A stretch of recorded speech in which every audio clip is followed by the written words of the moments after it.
नमस्कार दोस्तों, हमारे चैनल में आपका बहुत बहुत स्वागत एवं अभिनंदन है। यहाँ हम पढ़ रहे हैं नीति शतक। नीति शतक की ये हमारी तीसरी पद्धति मानसौर पद्धति है। इससे पहले हम मूर्खजन पद्धति और विद्वजन पद्धति पढ़ चुके हैं। तो ये मानसौर पद्धति का हमारा पहला श्लोक है। तो आइए हमारे साथ इसको देख लेते हैं एक बार। मानसौर पद्धति का पहला श्लोक किस तरीके से है। छुतो छामोऽपि जराक्रसोऽपि शिथिल प्राणोऽपि कष्टां दशाम्। छुत छामोऽपि जराक्रसोऽपि शिथिल प्राणोऽपि कष्टां दशाम्। आपन्नोऽपि विपन्नदिधीरमपि प्राणेषु नस्य त्वस्य अपि। मत्तेभेन्द्रविभिन्नकुम्भपिशित अग्रासर एकबद्ध स्पृहा। किं ज्रीडं तृणमतिमान् महताम् अग्रे सराकेसरी। किं जीडं तृणमति मान महताम अग्रेसरः केसरी। यहाँ सबसे बड़ी जो इसका अर्थ है लाइन का, ये इसी का है। किम जीडम तृणमति मान महताम अग्रेसरः केसरी। क्या सूखी घास को खाता है कौन? मान महताम अग्रेसरी केसरी। क्या केसरी मतलब शेर, केसरी मतलब शेर। किम जीडम तृणमिते, क्या सूखी घास को खाता है। केसरी वो भी केसरी कैसा। मान महताम अग्रेसरः जो माननीयों में, जो गर्व से अनंत व्यक्तियों में अग्रणी है, जो सभी माननीयों में सबसे आगे है, जो गर्व से उन्नत व्यक्तियों में अग्रणी है। व्यक्तियों में मतलब ये सभी कहते हैं ना कि शेर जंगल का राजा होता है। पशुओं में सबसे ज़्यादा किसको माना जाता है? पशुओं का सभी का अगर राजा है तो वो शेर है। तो कहते किम जीडम तृणमति मान महताम अग्रेसरः केसरी। मान महताम अग्रेसरः केसरी, जो माननीयों में सबसे आगे है, जो गर्व से उन्नत व्यक्तियों में सबसे आगे है। क्या वह सूखी घास को खाएगा? नहीं खाएगा, नहीं खाएगा। इसके अलावा फिर आगे है कि वो भी कैसा। क्षुत छामोऽपि भूख से सताया हुआ भी, जराक्रसोऽपि बुढ़ापे से जीर्ण भी, शिथिल प्राणोऽपि बलहीन भी, कष्टाम दशाम दुख की अवस्था में होता हुआ भी, आपन्नोऽपि प्राप्त हुआ भी, कष्टाम दशाम आपन्नोऽपि कष्ट की दशा को प्राप्त किया हुआ भी, विपन्न दिधीति अपि यानी कि क्षीण कांति वाला भी, जिसकी कांति एकदम क्षीण हो गई है। प्राणेषु नश्यति स्वापि प्राणों के निकलने की स्थिति में भी, ऐसा व्यक्ति जिसके प्राण निकलने ही वाले हैं, मरने ही वाला है, क्या वह इतनी दशा होने पर भी वह सूखी घास को नहीं खाता है। किम जीडम तृणमति मान महताम अग्रेसरी केसरी। यदि सूखी घास नहीं खाता है तो फिर वो क्या खाना चाहता है। मत्तेभेन्द्र विभिन्न कुसुम्भ पिशित ग्रास एकबद्ध स्पृह। मदमस्त हाथी के जो गंड स्थल होता है, जो माथा होता है, उसको फाड़ करके वह उसका एकमात्र टुकड़ा बना करके उसे अपना टुकड़ा बोल सकते हैं, अपना कौर बोल सकते हैं, कौर बना करके खाना चाहता है, उसकी स्पृहा करता है। क्या चाहता है? जो मान महताम अग्रेसरी केसरी है, जो गर्व वालों में सबसे आगे है, सबसे घमंडी है, यानी कि सबसे माननीय जो पशुओं में है, वो केसरी, वो शेर क्या सूखी घास को खाना चाहता है? नहीं, वो तो क्या खाना चाहता है कि मदमस्त हाथी, जिसको अभी नया नया मद बहने लगा है, जो नया हाथी है, जवान हाथी है, मद से मस्त है। मद मस्त का मतलब है यहाँ पर मद, जिसमें मद आने लगा है, इस तरीके का मस्त हाथी यानी कि जवान हाथी, उसके भी वो गंड स्त को फाड़ना चाहता है। यानी जो माथा है, जो सबसे ज़्यादा अगर कठोर है कुछ हाथी का, गज का, तो वो उसका ये माथा ही होता है, ये उसका सिर होता है।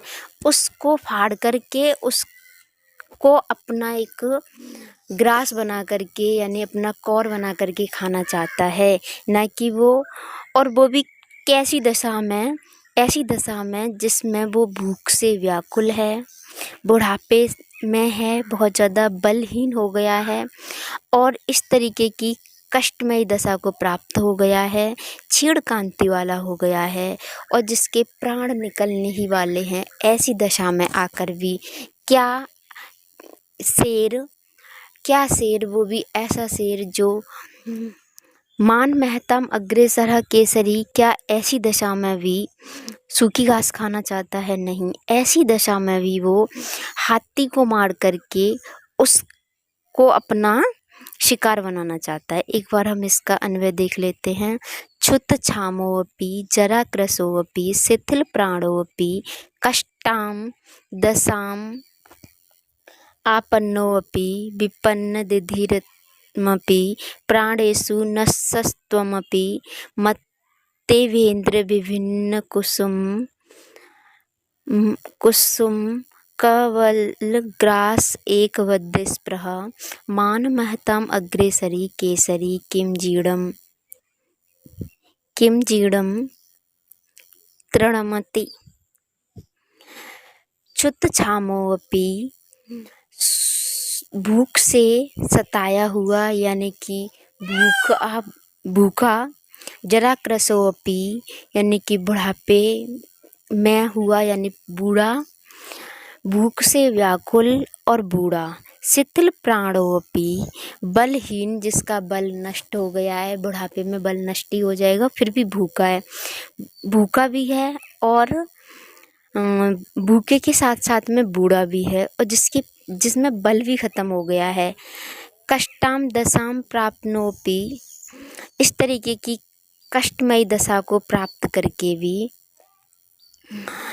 दिधिरमपि प्राणेषु, जिसके प्राण निकलने ही वाले हैं, नष्ट होने ही वाले हैं, ऐसी दशा में भी दिधिरमपि प्राणेषु, जो क्षीण कांति वाला हो गया है, और जिसके नश्यते स्वपि, जिसके प्राणेषु नश्यत्मपि, जिसके प्राण निकलने ही वाले हैं, मत्तेवेन्द्र विभिन्न कुंभ कवल ग्रास अग्वद्य स्पृहा, वह मत्तेवेन्द्र मदमस्त हाथी के सिर को फाड़कर उसका एक कौर बना करके उसको खाने की स्पृहा करता है, उसको खाने की इच्छा करता है। कौन? मान महताम अग्रेसरी केसरी, मान महताम अग्रेसरी केसरी किम जीडम तृणमति, क्या वह सूखी घास खाता है? मान महताम अग्रेसरी किम जीडम तृणमति, क्या जो माननीयों में आगे है, क्या ऐसा शेर सूखी घास को खाना चाहता है? नहीं, तो फिर क्या खाना चाहता है? वह खाना चाहता है मत्तेवेन्द्र विभिन्न कुंभ कवल, वह हाथी के, मदमस्त हाथी के सिर को फोड़ करके उसको खाने की एकमात्र इच्छा करता है। वह भी कैसा? किस दिशा में? ऐसी दिशा में जिस दिशा में वह भूखा भी है, बूढ़ा भी हो गया है, जिसका बलहीन भी हो गया है, जो कष्टमयी दशा में है, जिसके प्राण निकलने ही वाले हैं, ऐसी दशा में भी वह क्या सूखी घास को खाना चाहेगा? नहीं। एक बार हम इसका वाचन और कर लेते हैं।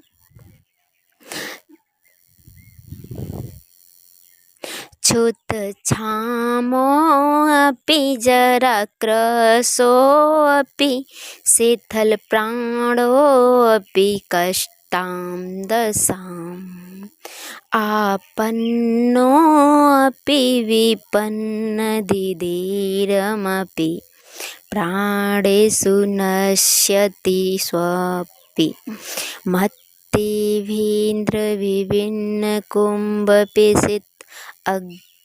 पेषित ग्रास एकवद् स्पृहा किं दृढं तृणमतिमान् महताम् अग्रेसरा केसरी।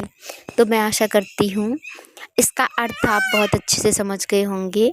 इसमें अभी हम अर्थ जान लेते हैं, श्लोक और अर्थ। इसके बाद हम इसकी व्याकरणात्मक टिप्पणी लेकर के आएंगे।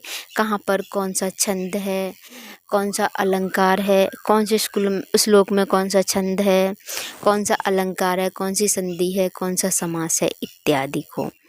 तो इसी तरीके से हम आगे भी पढ़ते रहेंगे। यहीं पर हम मानसौर पद्धति का ये दूसरा श्लोक भी देख लेते हैं। इसी तरीके से हम मानसौर पद्धति को भी समाप्त करेंगे। यहाँ हम केवल श्लोकों को ही देखेंगे, इसकी व्याकरणात्मक टिप्पणी हम आगे की क्लासों में देखेंगे। तो आइए प्रारंभ कर लेते हैं।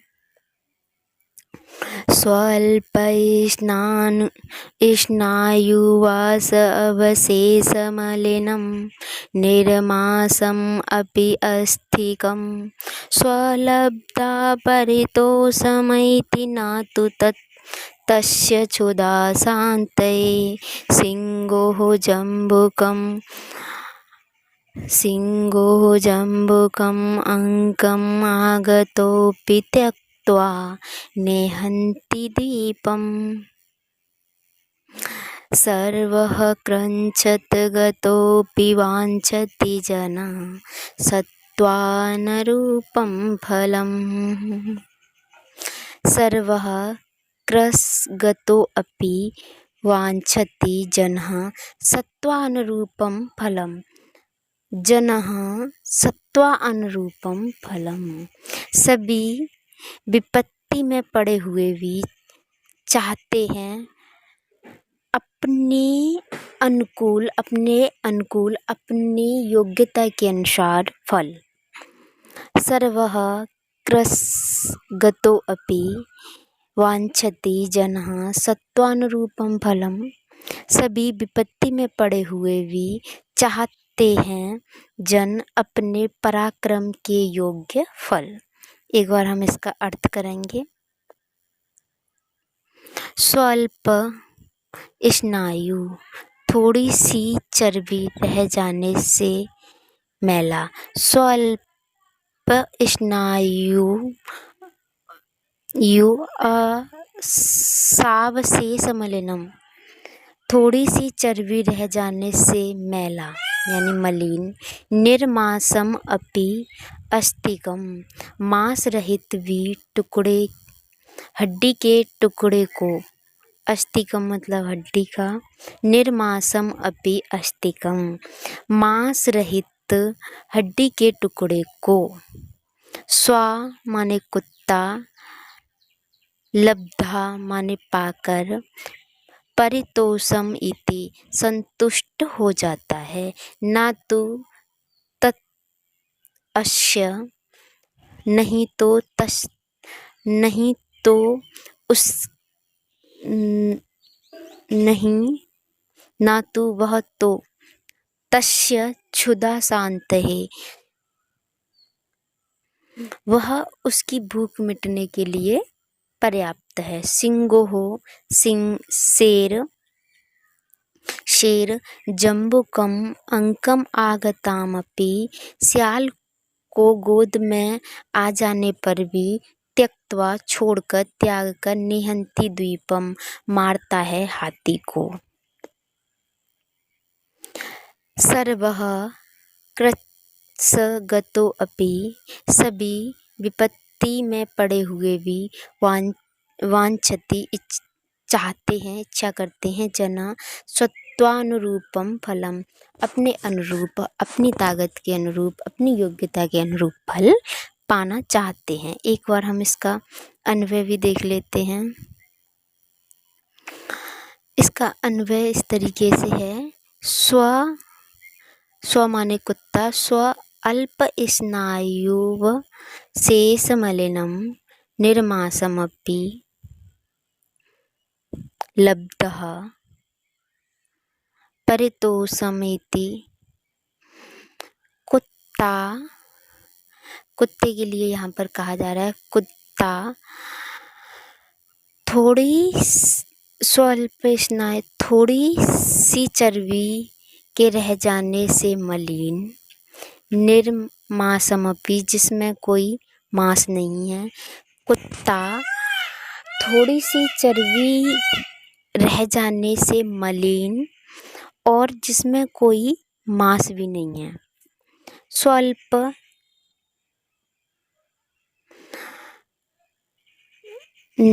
लब्धः परितोषम, कुत्ता क्या करता है कि ऐसी उसे कोई हड्डी का टुकड़ा मिल गया जिसमें जो गंदा है, मलिन हो गया है और जिसमें थोड़ा सा मांस है, निर्मांसमपि, जिसमें कोई मांस नहीं है, अस्तिकम,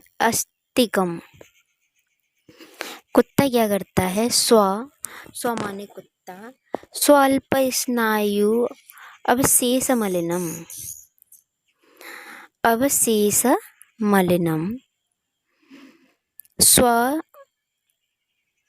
स्वल्प स्नायु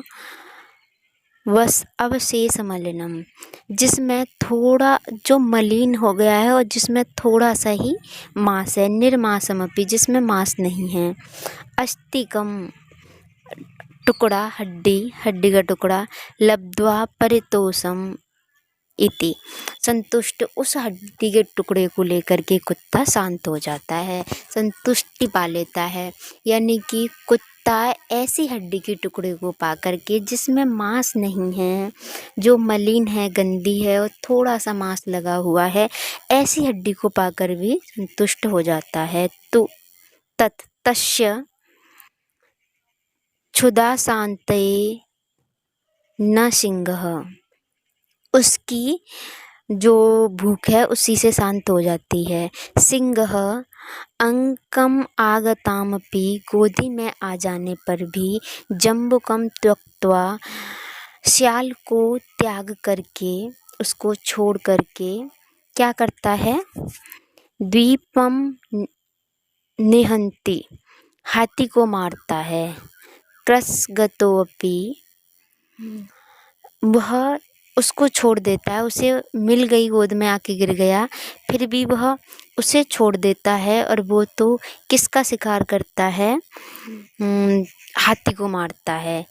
कृत्सगतोऽपि, विपत्ति में पड़े हुए भी, सर्वे जनः सत्वानुरूपम फलम इच्छन्ति, विपत्ति में पड़े हुए होने पर भी सभी लोग, सभी मानव, सभी व्यक्ति अपने अनुरूप ही फल की प्राप्ति चाहते हैं। जैसे कि कुत्ता संतुष्ट हो जाता है एक हड्डी के टुकड़े को ही लेकर के, वो भी ऐसा हड्डी का टुकड़ा जिसमें मांस नहीं है, और कहाँ शेर जिसके खुद शिकार उसकी गोद में आके गिर जाता है, फिर भी वह उसे छोड़ देता है, और वो तो किसकी इच्छा करता है, वो तो हाथी को मार करके खाने की इच्छा करता है। तो सभी लोग अपने अनुसार फल प्राप्त करना चाहते हैं, अपने अनुसार फल पाना चाहते हैं और अपने अनुसार फल पा करके ही संतुष्ट होते हैं।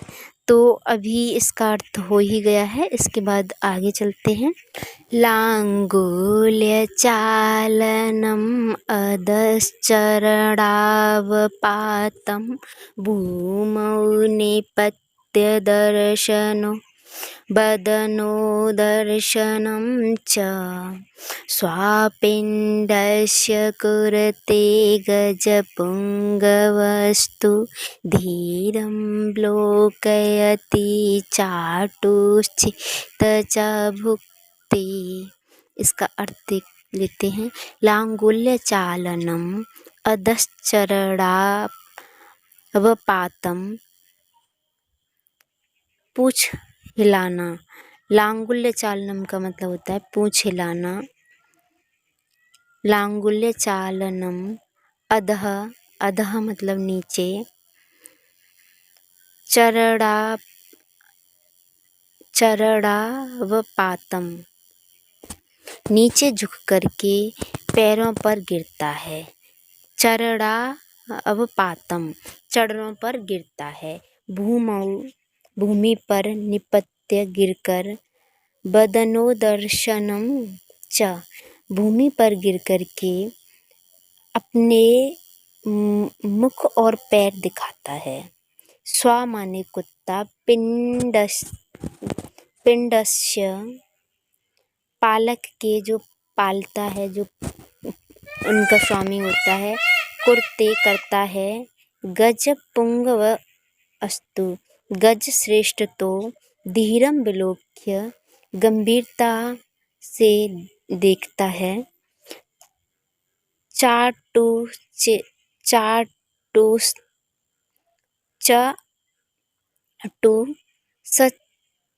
सचेतश्च भुंक्ते सैकड़ों बार मनाने पर खाता है।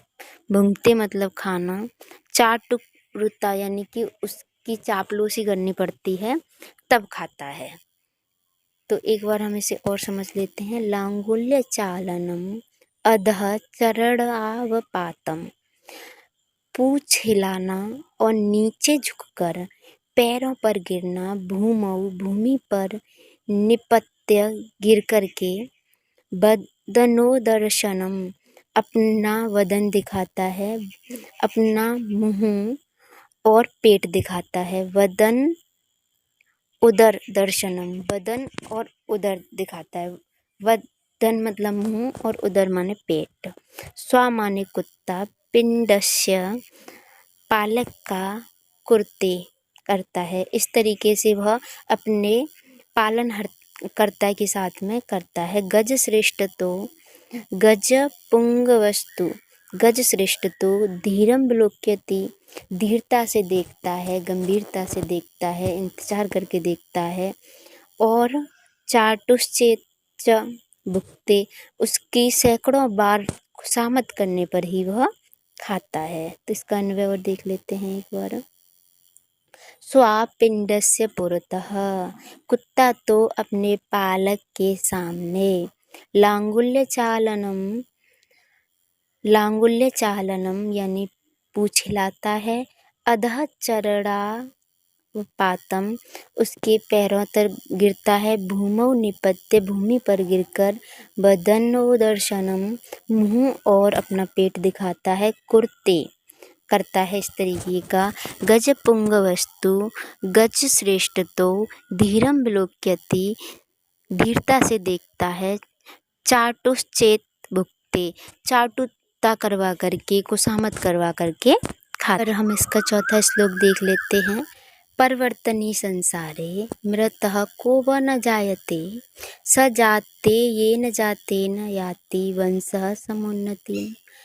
परिवर्तनी संसारे परिवर्तनशील संसार में मृतः को व न जायते कौन मरता और उत्पन्न नहीं होता। स जाते न ये न जाते वही उत्पन्न होता है। याति वंशः समुन्नति जिसके उत्पन्न होने से वंश की उन्नति होती है। एक बार हम इसका अन्वय देख लेते हैं। परिवर्तनी संसारे परिवर्तनशील संसार में को व न मृता को व न जायते कौन भला मरता और कौन भला जन्म नहीं लेता है। स एव जातः वही उत्पन्न हुआ है। ये न जाते न जिसके जन्म लेने से वंश समुन्नतिम याति जिसके जन्म लेने से वंश की उन्नति होती है। यानी कि इस का सिंपल सा अर्थ ये है कि इस परिवर्तनशील संसार में जो परिवर्तित होता रहता है, ऐसे संसार में भला कौन मरता और कौन जन्म नहीं लेता, किंतु उसी का जन्म लेना सार्थक है जिसकी वजह से उसके वंश की उन्नति होती है। एक और ये लास्ट श्लोक देखेंगे हम इसमें। प्रत्येक क्लास में हम 5-5 श्लोक लाने की कोशिश करेंगे। तो ये हमारा 5वां श्लोक है। कुसुम तव कस्य एव द्वैप व्रतिं मनश्वनी मूर्धन्ये वा सर्वलोकस्य सीर्यते वन एव वा।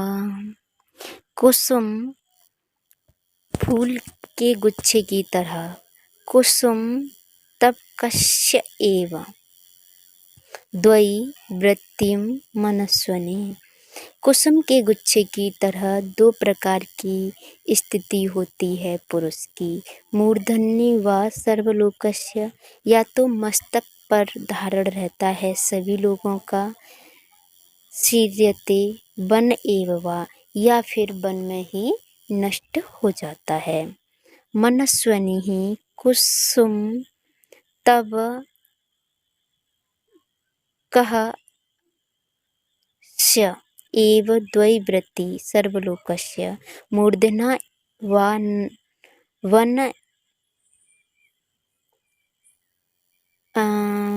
एव वा सीर्यते। वन एव वा सीर्यते। एव है यहाँ पर थोड़ा सा लिखने में गलती हो गई है। मनस्विनः, मानव की कुसुम फूल की तरह दो ही वृत्ति होती हैं, दो ही व्यवहार होते हैं। या तो द्वैवृत्ति सर्वलोकस्य मूर्धना, या तो सभी संसार के सिर पर, व वन एव सीर्यते, या वन में ही नष्ट हो जाता है। यानी कि यह मानव की फूल से तुलना की है। फूल से इसकी विशेषता बताई है कि मानव की दो ही वृत्ति होती हैं, दो ही व्यवहार होते हैं, दो ही स्थिति होती हैं। या तो सभी लोगों के सिर पर, यानी कि या तो इतना सम्मान उसे मिलता है कि सभी लोग उसे बहुत सम्मान देते हैं, बहुत बड़ा होता है। या फिर वह इसी संसार में किसी कोने में जन्म लेके उसी कोने में ख़त्म हो जाता है। जिस तरीके से फूल या तो भगवान के चरणों में चढ़ता है, भगवान के गले में पड़ता है, भगवान की पूजा में प्रयोग होता है, भगवान के गले में जा कर के चढ़ाया जाता है, या भगवान पूजा करते समय भगवान के सिर पे भी रखते हैं फूल, इस तरीके से ऊपर डालते हैं। किसी के सम्मान में फूलों का प्रयोग होता है, उनके ऊपर डाले जाते हैं। और या फिर वही फूल तोड़े नहीं जाते, वहीं पैदा होते हैं, वहीं गिर जाते हैं, वहीं नष्ट हो जाते हैं। उसी तरीके का व्यवहार, उसी तरीके की वृत्ति, उसी तरीके की स्थिति मानव की भी है। मानव को भी या तो इतना मान सम्मान मिलता है कि लोग उन्हें अपने सिर पर रखते हैं। सिर पर उठाने का मतलब वो नहीं है, मतलब बहुत ज़्यादा सम्मान देते हैं, सिर झुकाते हैं उनके सामने। या फिर वह इसी संसार में किसी कोने में जन्म लेकर के मर जाता है। तो बस अभी के लिए इतना ही।